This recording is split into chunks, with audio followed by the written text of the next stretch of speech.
Why I don't like to sell my classic Mercedes. I've sold a total of like 4 cars in my career. 93 300E. Car ended up going to one short-term owner, then a long-term owner in Texas. This is probably the most successful sale. Another car I sold, my 1981 240D, went to a pretty good home.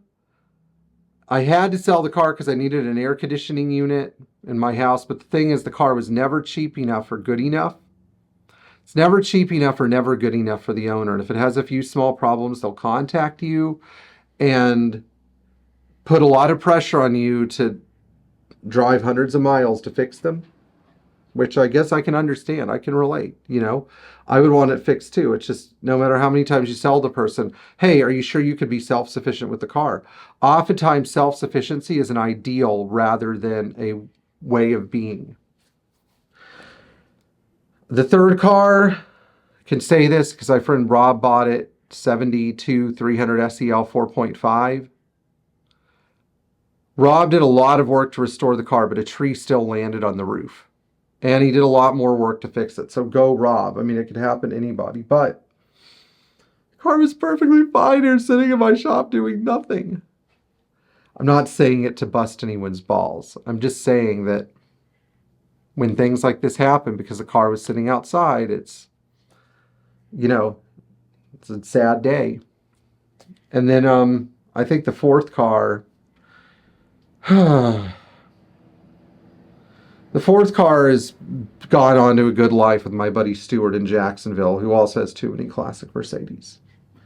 Hopefully I don't get a call from Stuart saying, hey, this car was in an accident. But I rescued it from a pretty bad situation, so there was nowhere to go but up. Now, why do I not sell cars? Well, I find that one of two things happens when a car leaves the family. What's the first thing that happens?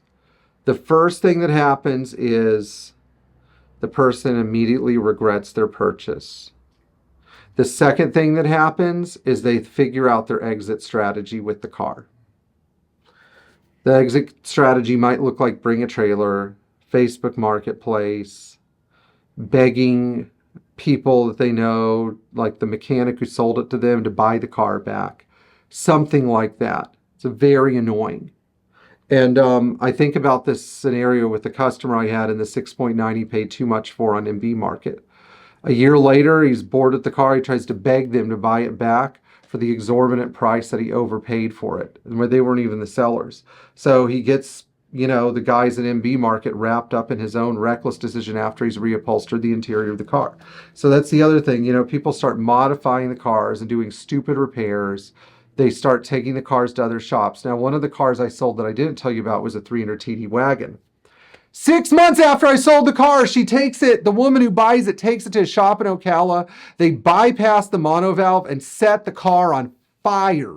She tries to select the heat. The monovalve coil heats up and it freaking catches the climate control board on fire. Car burns up right on I-75. Freaking A. Like, this is why... You know, this is why I don't sell cars. I had to sell the car to finish my roof, $6,800. I should have just gone and gotten a loan from my wife's father or something. You know, I should have just said, can I borrow $6,800 instead of selling a perfectly good 300 TD to the wrong person? And therein lies the problem. The person who buys the car doesn't appreciate your hard work. They don't appreciate what you've done to finish the car.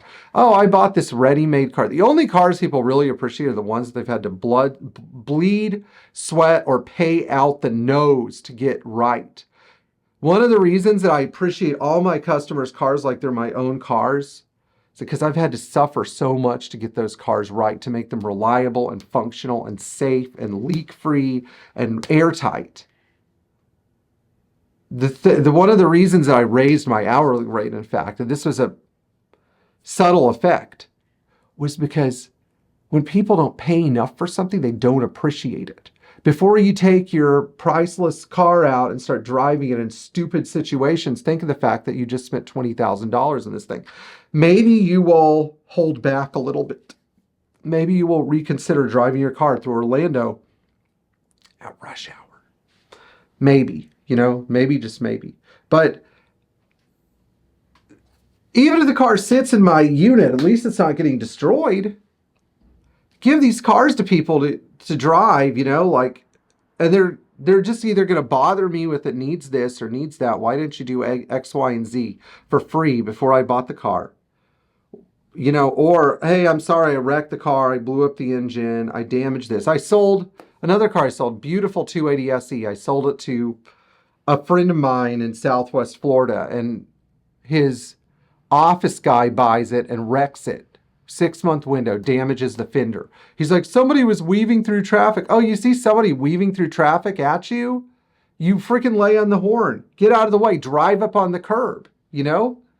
I'm not saying I haven't been in an accident either, but it's been a long time. What I'm saying emphatically is the cars aren't, you know, John Wood sold a beautiful 300 SD to a guy up in New Jersey. What does the guy do 6 months later after Jamie puts a bunch of his hard work into the car? The guy wrecks it. Now it's sitting at Jamie's shop waiting for tens of thousands of dollars worth of body work. Why?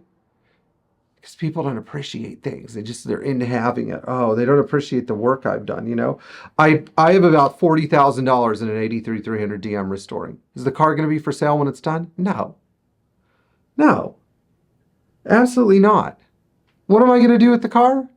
Whatever I'm going to do with it is better than selling it to a person who doesn't appreciate it. Anyway, I hope you guys enjoyed this video, this rant about how terrible most people are about taking care of their car. How they don't, once they wreck it or destroy it, they don't even want to pay for the repairs to improve it, you know? There's no amount of money you could put into a classic Mercedes to make it a perfect car. It costs a lot of money. For me to make a $15,000 car, it takes $40,000.